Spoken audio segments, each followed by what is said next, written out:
On the morning of August 12, 1843, a single scream tore through the stillness of Willowbrook Plantation in South Carolina's Low Country.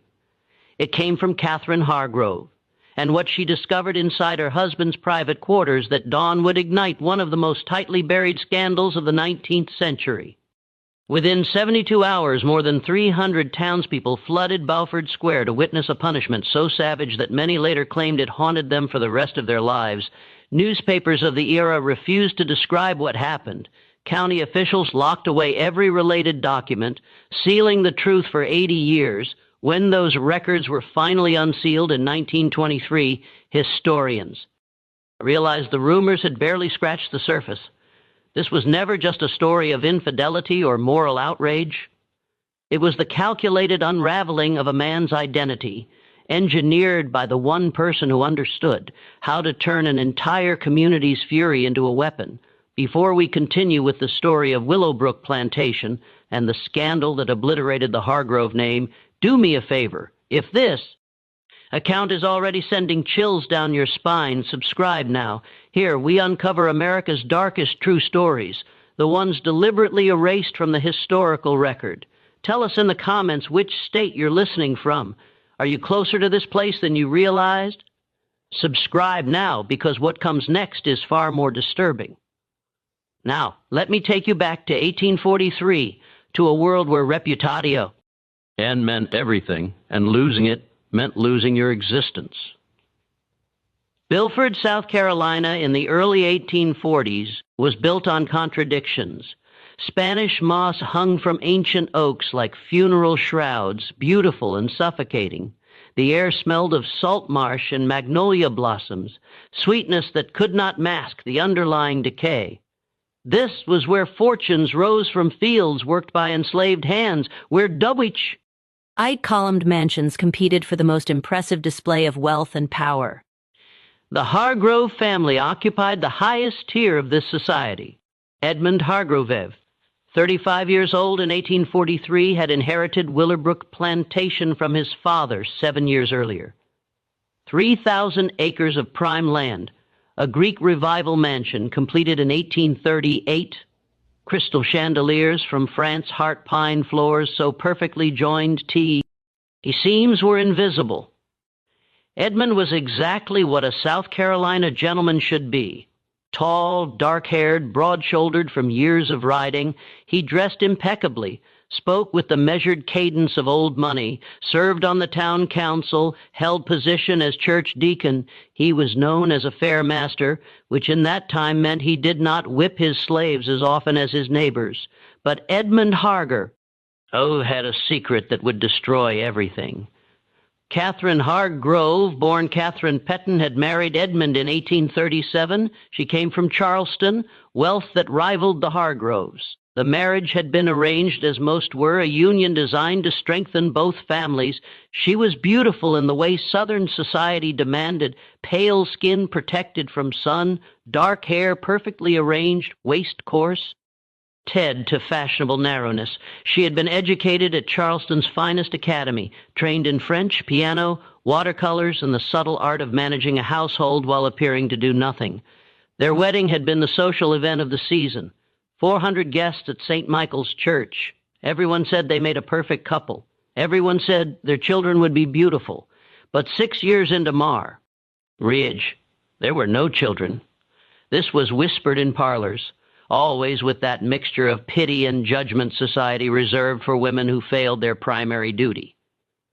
Catherine felt the weight of those whispers. She saw Edmund's mother's thinly veiled disappointment. She knew her value diminished with each passing year.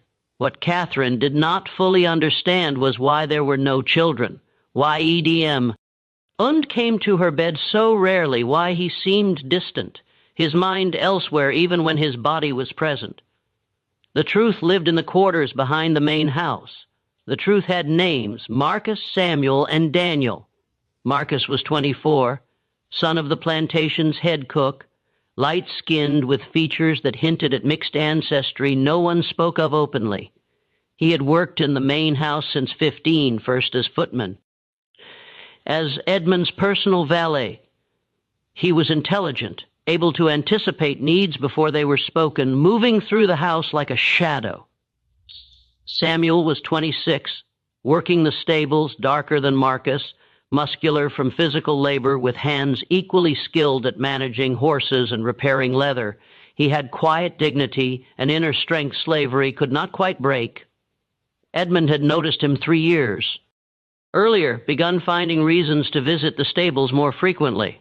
Daniel was 21, a house carpenter skilled at detailed woodwork the plantation required. He was slight, almost delicate, with long fingers and an artist's eye. He rarely spoke, his voice soft and careful when he did. He had learned early that invisibility meant survival. Edmund had been careful, so very careful. He met them separate. Ely, never together, always late at night in the East Wing, where Catherine never ventured. That section was supposedly being renovated, closed off, unused. Edmund had created a sanctuary there, a room with its own entrance from the gardens, simple but comfortable furnishings, a large bed, heavy curtains, a lock, oil lamps casting soft, forgiving light. For 3 years this arrangement continued. Edmund maintained his public persona perfectly. Church every Sunday, business conducted with ruthless efficiency, smiles at his wife across dinner tables, and late at night, while Catherine slept in her separate bedroom as was proper, Edmund descended the servants' stairs and crossed through darkened gardens to the East Wing, where one or more of the 3 men would be waiting. These men had no choice. They were property. When their master summoned them, they came. Whether they felt desire, fear, resignation, or complicated mixtures of all 3, their feelings were irrelevant. Survival meant compliance. Refusal meant punishment sale, separation from family.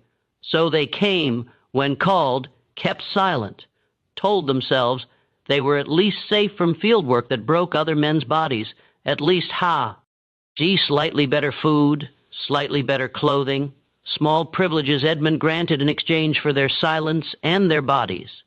But secrets, no matter how carefully guarded, revealed themselves eventually in a house where dozens of enslaved people moved through shadows, where wives lay awake listening to creaking floorboards, where jealousies and resentments simmered beneath every interaction. A secret this big could only stay hidden so long. Catherine had noticed things, small things at first. Edmund always locking the East Wing door, him seeming energized certain mornings, almost cheerful after weeks of distant moodiness. Marcus moving through the house with particular tension, eyes never quite meeting hers. Samuel always in the garden late at night when he should be in the quarters. Daniel sometimes with bruises on his neck, marks that looked like they might be from fingers, from lips. She had noticed and pushed these observations away because the alternative was unthinkable. No Southern gentleman would do such things, impossible, unnatural, against God and nature and every law of civilized society. But Catherine was not a fool. She had been raised in a world where women leer. Ned to observe, to read subtle signs men thought they were hiding, 6 years as wife to an increasingly distant husband, enduring pitying looks and whispered conversations, feeling her worth diminish with each childless year, and slowly, like water seeping through foundation cracks, truth had begun penetrating her carefully maintained denial. On the night of August 11th, 1843, Catherine made a declaration. She would know the truth. Whatever it was, however terrible, she would see it with her own eyes. Catherine waited until the house was dark and still. She heard Edmund's footsteps in the hallway, heard him descend the servants' stairs. She gave him 10 minutes, enough time to reach the East Wing, to settle in, to believe himself safe.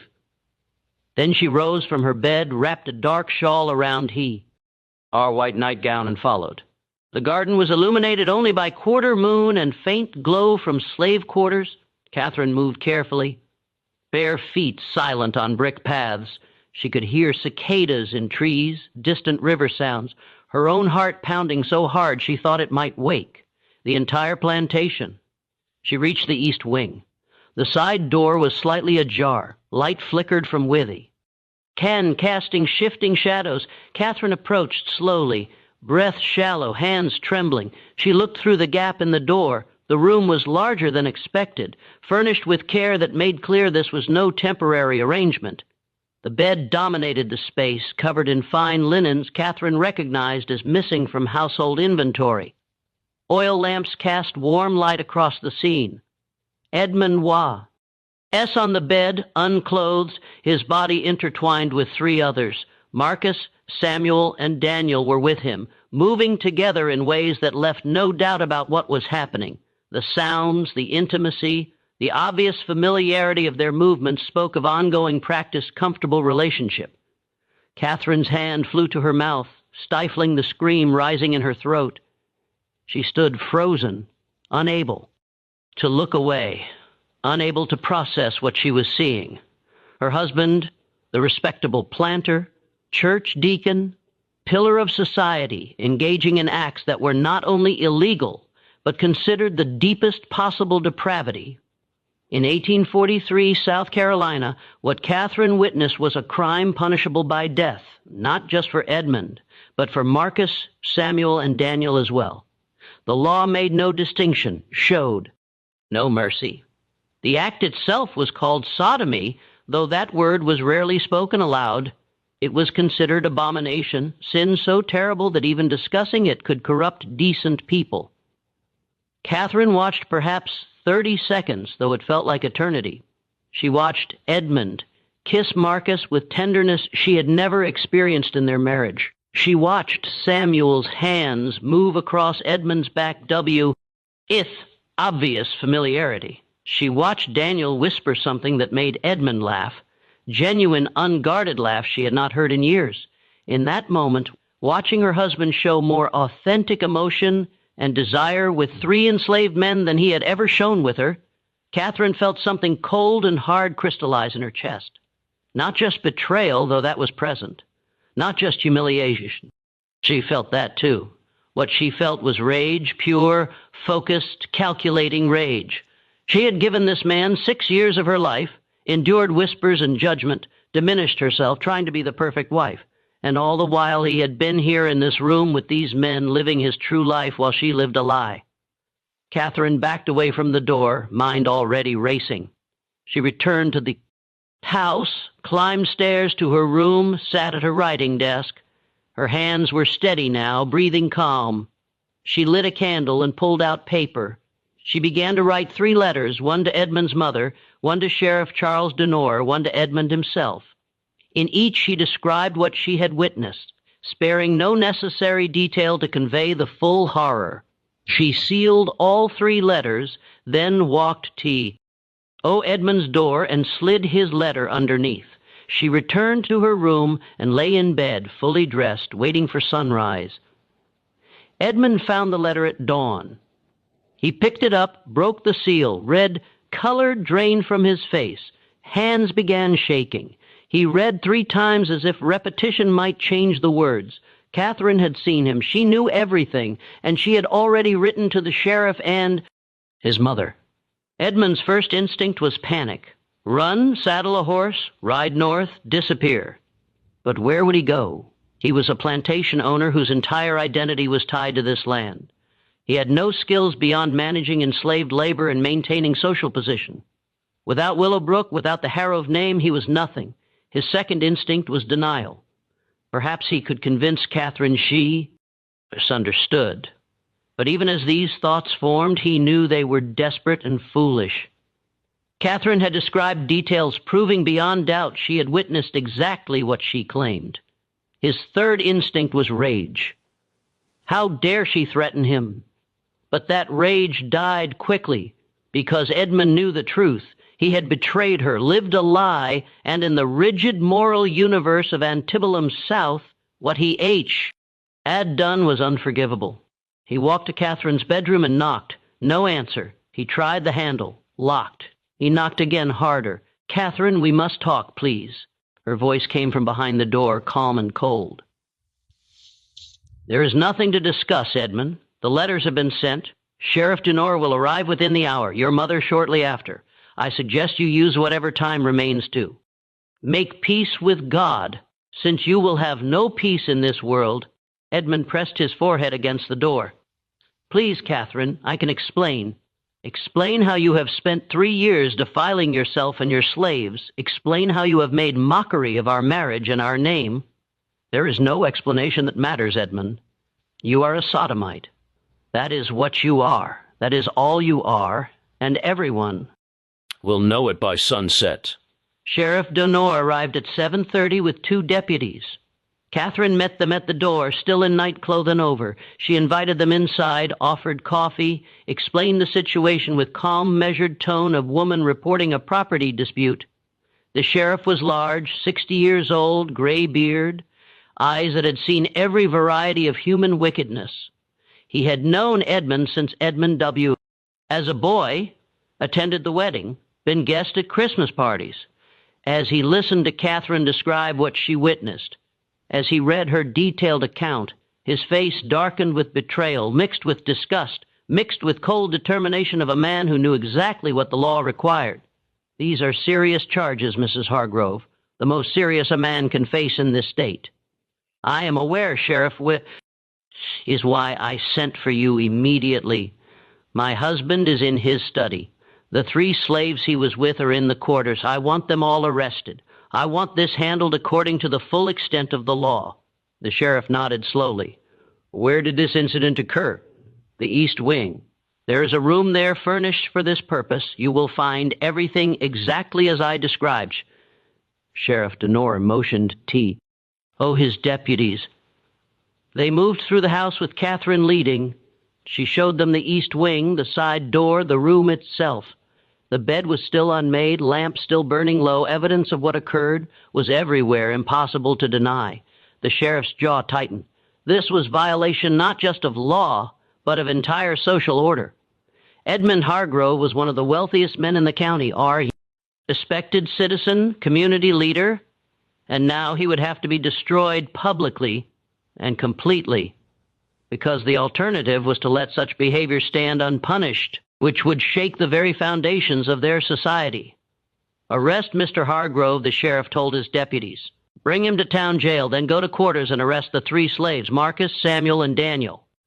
The deputies moved to the study.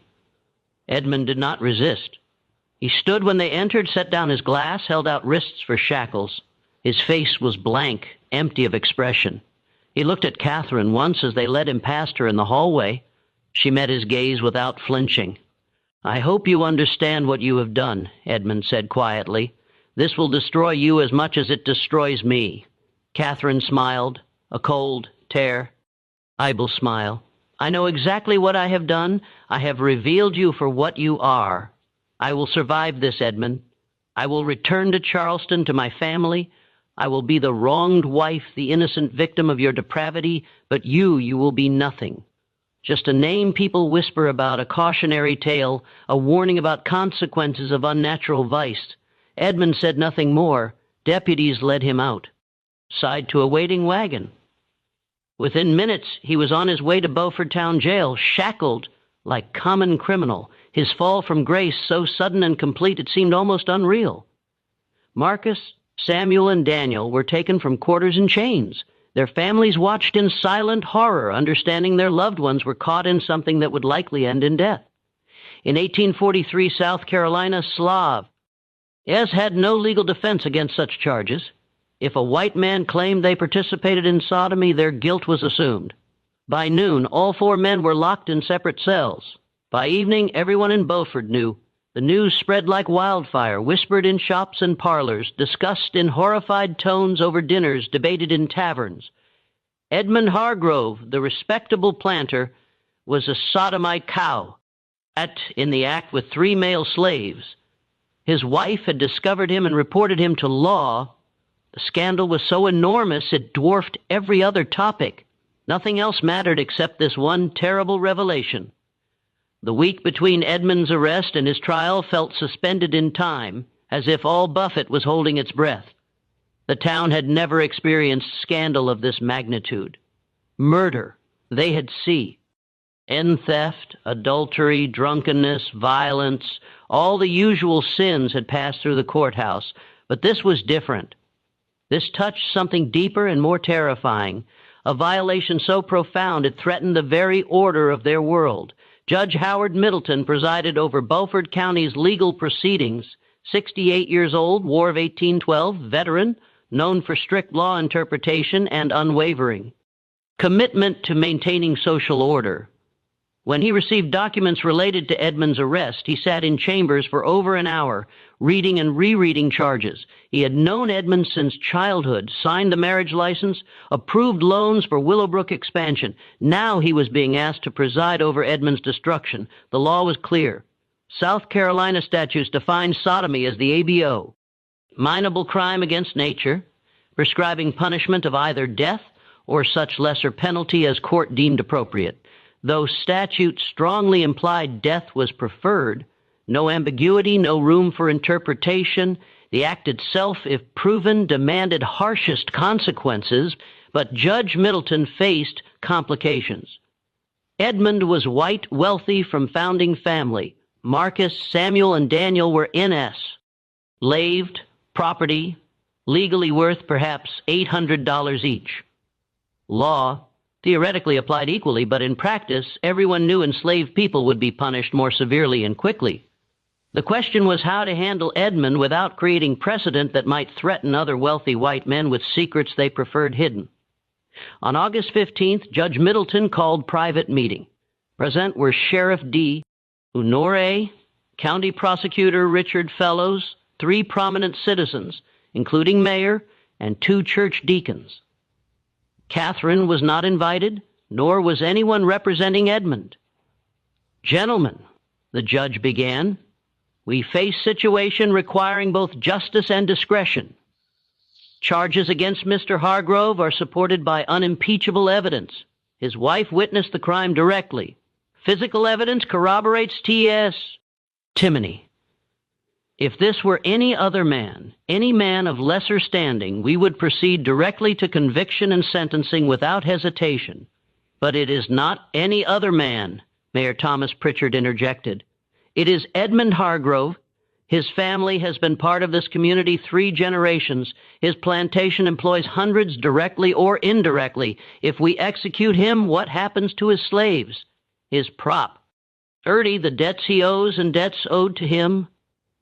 Prosecutor Fellow's thin man with wire-rimmed spectacles shook his head firmly. With respect, Mayor, we cannot allow wealth or status considerations to interfere with justice. If we treat Mr. Harrove differently than we would treat poor farmer or shopkeeper, we undermine entire foundation of law. Crime is same regardless of who commits it. Fellows. Is right.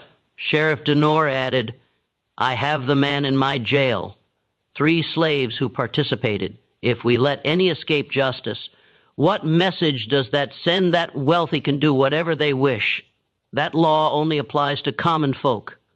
Reverend Samuel Cartwright spoke, voice grave with moral certainty. This is not merely legal matter, gentlemen. It is spiritual crisis. What Mr. Harrove has done is abomination before God. It corrupts natural order, threatens moral foundation of our society. If we show mercy, soften punishment, we suggest such behavior is somehow forgivable. We cannot do that. We must not. Judge Middleton nodded slowly. Then let me propose a course of action. We will hold trial, present evidence given circumstances. Conviction is certain, but I will use discretion in sentencing. Mr. Hargrove will not be executed. The room erupted in objections, several men speaking at once. Judge raised hand for silence. Hear me out. Death would be mercy for man in his position. Quick end, closed coffin, private burial. His family could mourn and move on. No. What I propose is worse than death. Public punishment of such severity that Edmund Harrove will wish we had hanged him. Destroy not just his body, but his soul, his reputation, his very identity. Make entire community witness it so everyone understands exactly what happens to men who commit this crime. What form would this punishment take? Prosecutor asked. Judge Middleton's expression was cold, calculating the pillory and whipping post in town square, but not for an hour or 2, for 3 full days, locked in pillory from dawn to dusk, exposed to elements, insects, jeers, and curses of anyone who passes. And at noon each day, public whipping, not enough to kill him, but enough to scar permanently, enough to ensure for rest of his life. He carries marks of shame on his body. Room fell silent. Even men most insistent on harsh punishment seemed taken aback by brutality of proposal. And the slaves? Reverend Cartwright asked Quile. They will be hanged, Judge said without hesitation. They are property who corrupted their master. They seduced him into depravity. They will serve as example of what happens when slaves step beyond their place. Executions will precede Mr. Hargrove's punishment by 1 day, so he knows what his actions have cost them. Sheriff Denori frowned. That is not just, Your Honor, by all accounts, Harg. Rove initiated these relationships. Slaves had no choice, could not refuse their master. Justice and necessity are not always aligned. Sheriff law requires all participants in sodomy be punished. More importantly, white citizens need to see natural order restored. White men may fall, but they fall from great height. Slaves who participate in such acts must be eliminated entirely. It is harsh, but leeway to maintain control. Men exchanged glances. Slowly, reluctantly, they nodded agreement. Solution satisfied no one completely, but balanced competing demands of law, social hierarchy, and need to make example that would resonate far beyond Beaufort. But Judge Middleton had not factored in Catherine Harrove. She was not present, but she had sources. One of Judges Clark's young Benjamin Porter, courting Catherine's cousin, overheard conversation and repeated it to his fiancée, who immediately sent word to Catherine. When Catherine learned the plan, she was not satisfied. She had wanted Edmund destroyed, but had not considered Marcus, Samuel, and Daniel would be executed. Despite everything, despite her rage, she understood these 3 men had been trapped in impossible situation. Free property. Had no choice but to obey master's commands. To execute them for Edmund's depravity seemed like miscarriage of justice, even by twisted standards of slave society. But Catherine also understood something else. If Marcus, Samuel, and Daniel died before Edmund's public punishment, if they were hanged and buried before town, witnessed Edmund's humiliation, then Edmund would become martyr. Sorts. People would whisper he had loved his slaves, sacrificed himself for them, that there was something tragic and romantic about his fall. Catherine could not allow that narrative. She sent word to Judge Middleton requesting private meeting. He agreed, curious about what woman at Scandal Center could possibly want. They met in his chambers 2 days before trial. Catherine arrived, dressed in full mourning black, though no one had died. Deliberate choice, visual representation of death, of her marriage, her hopes, her future. She sat across from Judge with perfect posture, hands folded, expression calm. Your Honor, I have heard of your intended sentence for my husband and the 3 slaves involved in his crime. Judge raised eyebrow. That was private discussion, Mrs. Hargrove. How did you come to know of it in town this size, Your Honor? Very little remains private long. But I am not here to question your authority or judgment. I am here to make request. Speak then. I request punishment of all 4 men. Occur simultaneously that Marcus, Samuel, and Daniel not be hanged separately, but be present during Edmund's 3 days in pillory and whipping.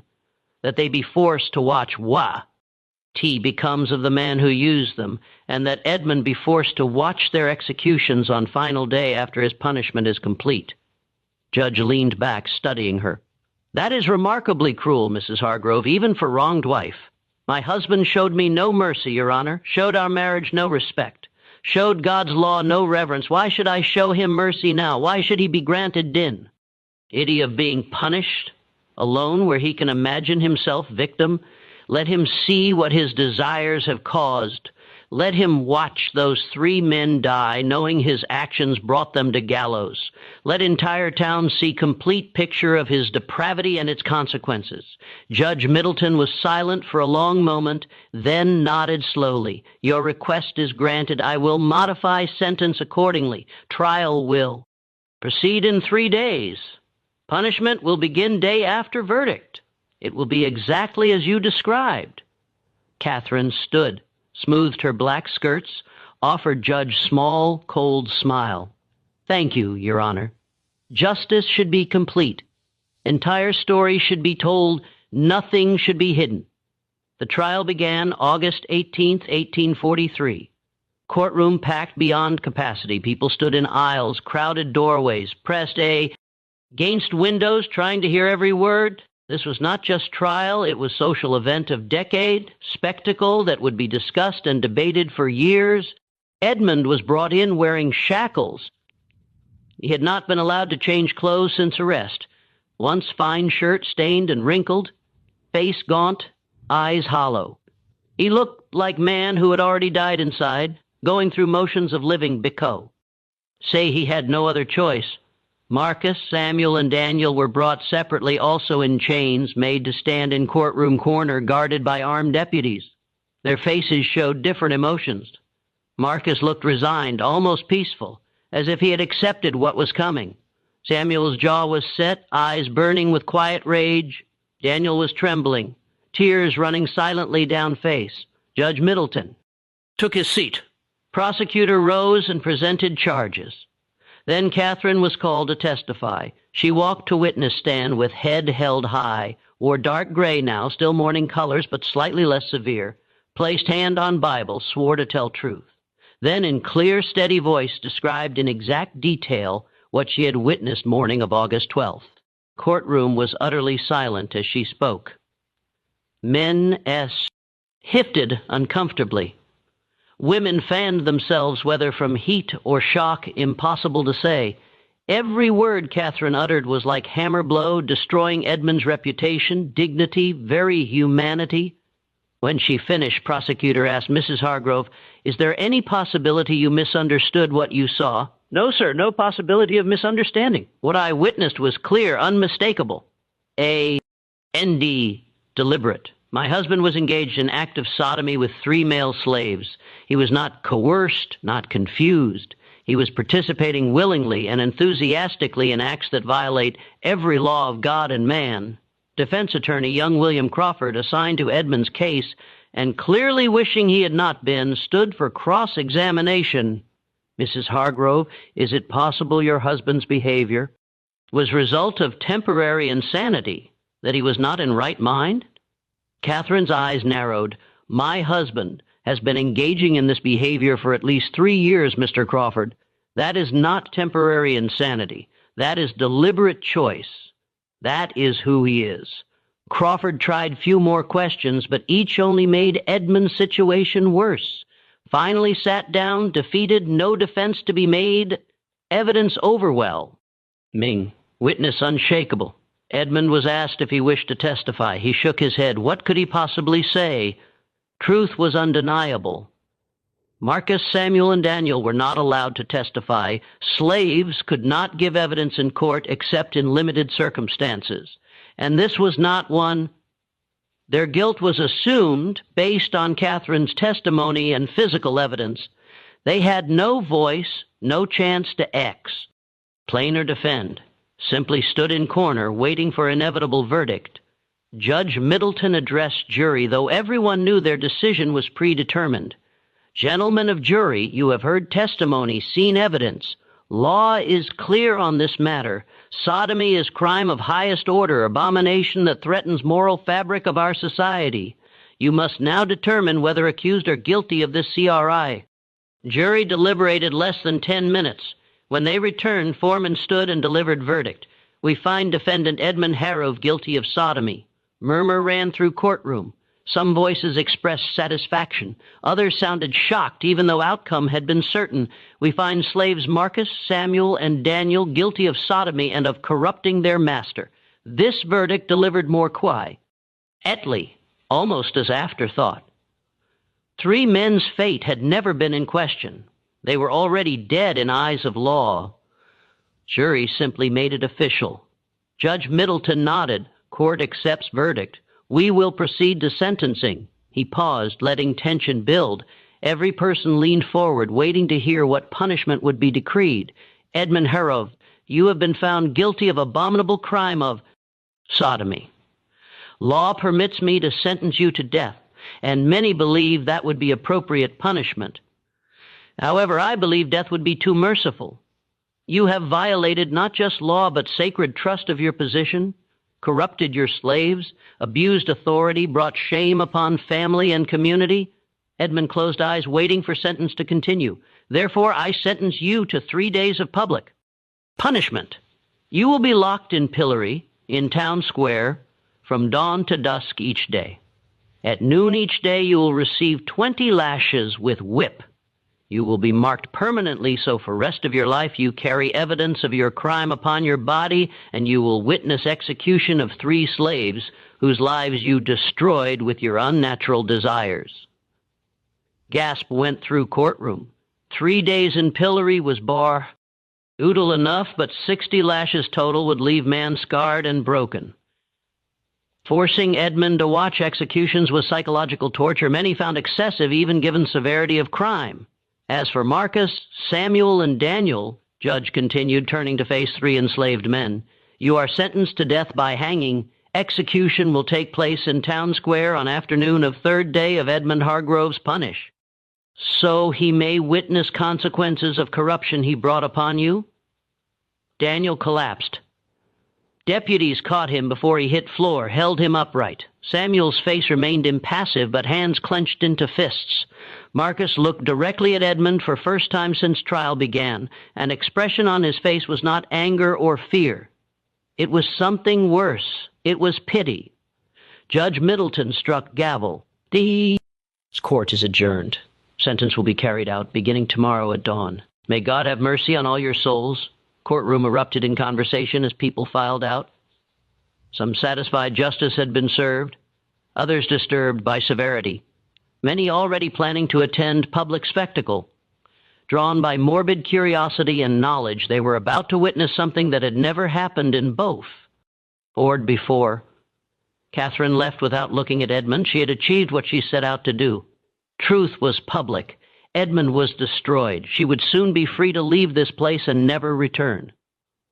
Morning came too quickly. Sun rose over Beaufort, casting golden light across town square. Already people were gathering, chairs set up for prominent citizens. Others stood in groups, talking in low voices. Children were kept home, but teenagers and adults filled square until there was barely room to move.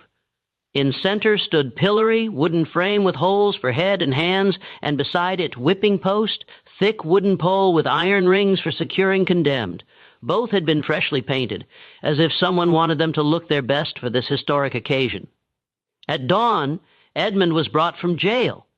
He wore only trousers, torso bare, feet without shoes, hands bound behind back. Deputies led him to pillory and locked him in position. Head and hands secured, body bent forward, completely immobilized. Morning sun was already hot. Within an hour, Edmund was sweating. Within 2 hours, flies had found him. Within 3 hours, his back was burning from sun exposure and legs shaking from strain of standing. One position, and people watched. Some jeered and called insults. Others simply stared in silence. Few felt pity, but kept it to themselves, knowing expressing sympathy for sodomite would bring suspicion on their own character. Catherine arrived mid-am morning, accompanied by 2 female relatives from Charleston who had come to support her. She stood a distance from pillory, not close enough to speak to Edmund, but close enough that he could see her if he raised eyes. She wanted him to know she was there, witnessing his humiliation, ensuring it was complete. Marcus, Samuel, and Daniel had been brought from jail and forced to stand at square's edge, chained together, guarded by deputies. They watched Edmund's punishment with varying reactions. Marcus kept expression neutral, showing nothing. Samuel watched with grim satisfaction, glad to see man who used him now suffering. Daniel could not watch at all. He kept eyes on ground, unable to bear sight. At noon, real punishment began. Sheriff Denora approached pillory with long leather whip. Crowd fell silent, every eye fixed on scene about to unfold. Edmund Hargrove, sheriff, announced loud enough for everyone to hear. You have been sentenced, Sid, to 20 lashes. May this punishment serve as reminder of consequences of your crime and as warning to any other man who might be tempted to follow your path. Edmund's body tensed. He had been whipped once as child, few strokes for childhood mischief, but that had been nothing compared to what was coming. He tried to prepare himself, but there was no preparing for this. First lash came without foo. Arthur warning. Leather strip cut across Edmund's bare back with crack that echoed across square. Edmund gasped but did not cry out. Thin line of red appeared on his skin. Second lash followed quickly, then third. By fifth lash, Edmund was groaning with each blow. By 10th, he was crying out, unable to maintain composure. By 15th, he was sobbing, body shaking with each impact, skin on back was torn. In multiple places, blood running down to soak into waistband of trousers. 20th lash finally came. Edmund sagged in pillory, held upright only by wooden frame imprisoning him. Crowd was silent now. Initial excitement of witnessing punishment replaced by uncomfortable reality of watching human being broken. Sheriff Denore coiled whip and stepped back. Edmund would remain in pillory until sunset. Stay. LL exposed, still suffering. But at least whipping was over for today. He drifted in and out of consciousness as afternoon stretched endlessly. People came and went, some staying hours, others just passing through to see spectacle with own eyes. Finally, as sun approached horizon, Sheriff returned. He unlocked pillory, and Edmund collapsed, immediately unable to stand. Deputies caught him, dragged H.M. back to jail, where doctor had been ordered to examine him and ensure he would survive to endure next 2 days. Second day began exactly like first. Edmund brought out at dawn, locked in pillory, exposed to sun and insects and jeers of crowd. His back was massive, scabbed lacerations from previous days' whipping. Every movement pulled at wounds, sending fresh waves of pain through body. Catherine R. returned as she had day before. She stood in her black dress, face shaded by parasol, watching without expression. People had begun whispering about her, calling her cruel, calling her vindictive, but they also understood her rage. She had been wronged in a way few women could imagine. At noon, whipping began again, 20 more lashes across Edmund's already damaged back. This time he screamed from first. Blow. There was no dignity left, no strength to maintain composure. He screamed and begged and pleaded for mercy, but none came. L had decreed 20 lashes, and 20 lashes he received. When it was over, Edmund's back looked like raw meat. Doctor would later comment he had never seen men whipped so severely survive, but Edmund did survive, though there were moments when he wished he had not. Third day arrived. Edmund was brought to pillory for final time. His body was barely recognizable, back covered in blood-soaked bandages, face swollen from sun exposure and insect bites. Legs could barely support weight, but sentence was clear. 3 days in pillory, 3 sessions of whipping. Law would be fulfilled. Crowd that day was largest yet. Word had spread throughout county. People had traveled from neighboring towns to witness conclusion of Edmund Hargrove's punishment and execution of 3 slaves. Square was so packed that deputies had to form perimeter to keep crowd from pressing too close to pillar and gallows that had been erected overnight. Gallows were simple but effective wooden platform with 3 nooses hanging from crossbeam. They had been positioned so Edmund locked in pillory would have clear view of executions. This was Catherine's final gift to her husband, knowledge that his desires had directly caused these men's deaths and obligation to watch as they died. Final 20 lashes came at noon. Edmund barely reacted this time. He was beyond screaming, beyond begging. He simply endured, body jerking with each impact, blood flowing freely from reopened wounds. When whipping ended, he hung limply in pillory, more dead than alive, but he was conscious. That was important. Doctor had been instructed to keep him conscious no matter what, because he needed to witness what came next. At 2 in the afternoon, Marcus, Samuel, and Daniel were brought from jail. They walked through crowd, chains clanking with each step. People fell silent as 3 men climbed steps to gallows. As for him, Minister Reverend Cartwright stood on platform waiting. He held Bible and attempted to offer final prayers, but Daniel interrupted him. "Save your prayers, Reverend. Daniel said, voice surprisingly strong despite fear. We do not need prayers from God who allowed this to happen. If there is God who sees what is happening here today and does nothing to stop it, then that God is no God at all. Reverend recoiled as if struck. You blaspheme in your final moments? I speak truth in my final moments, Daniel replied, something no one else in this town seems capable of doing. Samuel spoke next, looking out at crowd. You call us criminals, you call us corruptors, but we never had choice. When our master called us, we came. That is what slaves do. We survive however we can. And now you kill. Us to protect your own sense of order. Remember that. Remember what you did here today. Marcus said nothing. He simply looked at Edmund, still locked in pillory 20 feet away. Their eyes met for a brief moment, and something passed between them. Some final acknowledgement of strange and terrible relationship they had shared. Executioner, man named John Kelly, who served as county's designated hang. Anne placed noose around each man's neck. He adjusted them carefully, ensuring they would work as intended, then stepped back and waited for signal from Judge Middleton, who stood at base of gallows. Judge looked at pocket watch. At exactly 2:15, he nodded. Executioner pulled lever. Trap doors beneath Marcus, Samuel, and Daniel opened simultaneously. 3 men dropped, ropes went tore, and necks broke. With audible cracks that carried across Silent Square, they died quickly at least. That was only mercy afforded them. Bodies swung gently in afternoon breeze. 3 men who had been property in life and remained property even in death. Edmund watched it all. He watched Marcus die. He watched Samuel die. He watched Daniel die. And something inside him broke that no amount of physical punishment could have broken.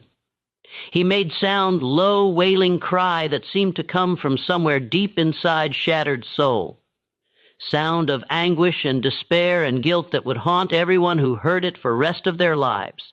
Bodies were left hanging for hours, as was customary to ensure death was complete and serve as final warning. Then they were cut down and loaded into wagon. They would be buried in Unma. R.K. Ed graves on edge of town in section reserved for criminals and slaves who died without family to claim them. Edmund was finally released from pillory at sunset. He collapsed immediately. Had to be carried back to jail. Doctor examined him and declared he would survive, though recovery would be long and painful. Judge Middleton came to Edmund's cell that evening. He looked down at broken man lying UNC barely conscious, covered in bandages, spirit as damaged as body. Mr. Harrove, you have served your sentence. You are free to go. But understand this, you are no longer welcome in Beaufort, no longer welcome anywhere in South Carolina. If you remain here, if you attempt to reclaim your property or position, you will find society has closed its doors permanently. My advice is to leave, go west, go north, go anywhere but here, and pray no one where you land ever learns your name or history. Edmund said nothing. There was nothing to say. His life as he had known it was over. Everything he had been, everything he had worked for was gone. He was ghost now, living reminder of what happened to men who violated unwritten rules of Southern society. 3 days later, after enough recovery that he could stand and walk with assistance, Edmund left boat. He took nothing but clothes on back and small amount of money court had allowed him to keep from sale of possessions. Willowbrook Plantation was sold at auction to pay debts. Enslaved people, including Marcus's wife Rachel, were sold separately to various buyers throughout region. House was purchased by family Pfeffer, Charleston, who renamed it and tried to erase all connection to Harrove name. Edmund disappeared into vastness of America. Some said he went to Texas. Others claimed he died within a year, unable to survive without privilege and protection he had always known. Few whispered he went to California during Gold Rush, lost himself among thousands of other men running from their pasts, but no one knew foe. Certain, Edmund Hargrove simply ceased to exist as thoroughly as if he had been executed alongside Marcus, Samuel, and Daniel. Catherine returned to Charleston as she had planned. She resumed maiden name, peon, and told everyone her husband had died. In sense, this was true. Man she had married no longer existed. Her family welcomed her back. sympathetic to ordeal, understanding she had been in. Osent victim of monstrous deception, she never remarried. She lived quietly, managing inheritance, attending church, maintaining appearance of respectable widow. But people who knew her said something had changed in her eyes, something hard and cold that had not been there before. She had destroyed her husband completely, and in doing so perhaps destroyed something in herself as well. Years passed. Scandal of Willowbrook Plantation faded from immediate memory, though it remained cautionary tale whispered to young men about consequences of unnatural vice. County documents remained sealed as Judge Middleton had ordered protecting reputations of families involved. But in 1897, 54 years after events occurred, something unexpected happened. Young historian named Thomas Bradford, researching Antibes, Elam, South Carolina, for his doctoral thesis, applied for access to sealed county records. After considerable debate, Judge granted permission, reasoning that enough time had passed, that everyone directly involved was long dead, that history deserved truth. Bradford spent 3 months reading through documents, trial transcripts, Catherine's testimony, letters between judge and various officials, eyewitness accounts of punishment and executions, medical reports on Edmund's condition, financial records of plantation sale. Everything had been meticulously preserved. Bradford was shocked by what he discovered, not just by events themselves, though those were disturbing enough, but by what documents revealed about Antebellum society. Rigid moral codes enforced through spectacular public VO. Lents, laws that made no distinction between willing participants and enslaved people who had no choice, communities' eagerness to witness suffering, to participate in destruction of one of their own when he violated social order. He published his findings in 1899 in an academic journal with limited circulation. Article caused minor controversy among historians, but was largely ignored by general public.